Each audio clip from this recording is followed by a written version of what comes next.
Aleppo since the beginning of the year. No claim of responsibility for yesterday's attack just yet at this point, though, Hala. Thank you, Arwa Damon in Beirut. So, first of all, who is responsible for the deadly attacks in Damascus? Secondly, what does this mean for the crisis going forward? We mentioned with Arwa, both sides are pointing the finger at each other. While all this is going on, demonstrators still pour out into the streets of major cities, including Aleppo. I'm joined now from Washington by Jeffrey White. He's a defense fellow with the Washington Institute for Near East Policy. Thanks for being with us. First off, I want to ask you about what impact do you think these suicide bombings will have on the crisis in Syria? Well, I think they're going to intensify the situation to some degree. The Damascus bombings yesterday follow a series of bombings in Damascus, Aleppo, and even in Idlib province that have occurred in the past. So it's not like a brand new or totally unique event. But the imagery, the number of people killed, does give you the sense that it's going to propel the situation forward to an even worse situation over time. Are these extremist groups taking advantage of the chaos? I think so. I think my instincts are that this probably was done by an extremist Islamist type group. We don't really know which one. We have very limited information on these organizations. Yeah. And I don't think they're the primary driver of the situation either, but they are trying to take advantage of it. Yes, because as someone observed, even dictatorships don't attack their own intelligence buildings. That's correct. These things are pillars of the regime, and for the regime to go after them seems a little unlikely, although it's capable of that kind of activity. So you're saying it's not the main driver, and it's not. So what is the main driver still at this point? The main driver is the contest between the regime and its security forces, who tend to break the opposition, and the opposition itself, the unarmed opposition and the armed opposition. This is a battle of wills, a war of attrition now between these two forces. And there are other pieces to the story, but I think the main story is this struggle between these two forces. Right, but the government is much stronger. It controls the military, of course. It has tanks. It has helicopter gunships.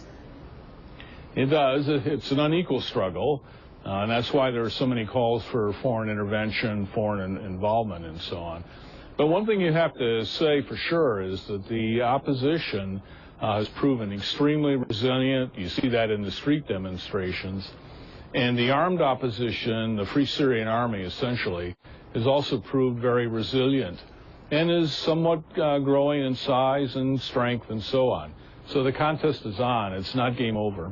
Will it be better or worse to arm the rebels? My sense is that it's better to arm them. We, the United States, the West, other Arab states and so on, should be attempting to build up the strength of the Free Syrian Army, to bring more pressure to bear on the regime, to make it more difficult for the regime to operate against the people, and to give the FSA a fighting chance inside Syria. Right. Well, those who oppose that say that's the worst thing you could do. You militarize the conflict further. It's not just a few years of bloodshed. It's possibly Lebanon style, a few decades.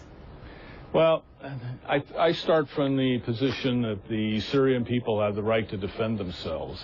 And if you go back to March of last year, the regime began simply shooting down unarmed demonstrators. Yeah. And it did that for months until the Free Syrian Army emerged.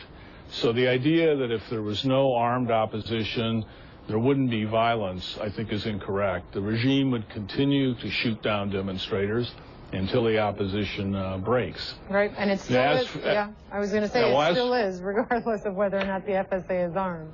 That's correct. Regime has no intention to change its pattern of behavior. All right, the Annan plan, is it dead?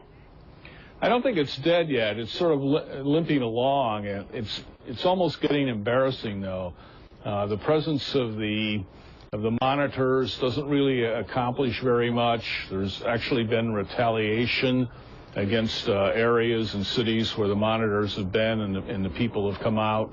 And the regime has moved in to, kill the people beat them up or arrest them or whatever.